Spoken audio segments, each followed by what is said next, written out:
كتاب فصلت آياته قرآنا عربيا لقوم يعلمون. بسم الله الرحمن الرحيم. الحمد لله رب العالمين، والصلاة والسلام على سيدنا ونبينا محمد وعلى آله وأصحابه أجمعين. السلام عليكم ورحمة الله وبركاته. السلسلة هوي درس معلم الثاني، درس مروزة، درس چهارم، пайванд кардани ҳарфҳо бо ҳаракати фатҳа. инҷо ҳарфҳои танҳо аст. мо ин ҳарфҳои танҳоиро бо ҳам мепайвандем.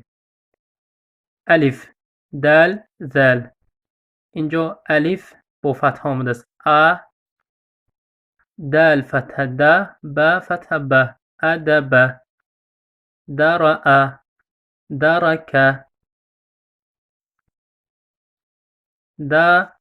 дараса. инҷо ҳарфҳо танҳо аст. ро, за, вав,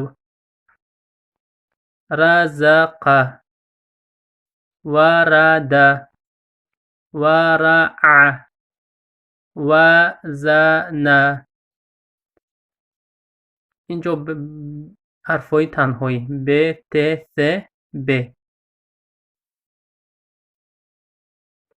ка, ка, та, та, ба, ба. ин се ҳарф инҷо мешавад катаба. са, са, ба, та. инҷо ҷамъ мешавад сабата.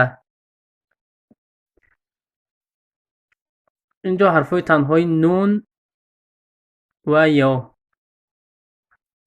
инҷо дар танҳои нун фатҳа на, за фатҳа за, наза, лам фатҳа ла, назала. дар ҷамъ мешавад назала.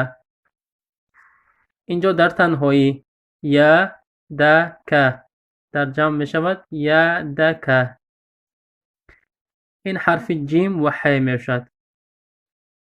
дар танҳои ҳа, са, да. шакли ҷамъиш ин хел мешавад. ҳасада, ҳасада. ин дар танҳои саҷада. мо дар ҷамъ мекунем саҷада, яъне шакли пайванди ҳарфҳо.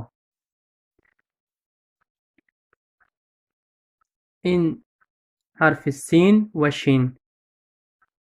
шараъ. дар ҷамъ чӣ мешавад? шараъ. фасада. дар ҷамъ мешавад фасада. ин ҳарфи дод кати. дод ва сод. насара. дар ҷамъ ин хел навишта мешавад. насара. айн яъне аърада. дар ҷамъ ин хел навишта мешавад. арада. ин буд пайванд кардани ҳарфҳо. ва салаллоҳу ала набийина Муҳаммад ва ала олиҳи ва асҳобиҳи аҷмаин.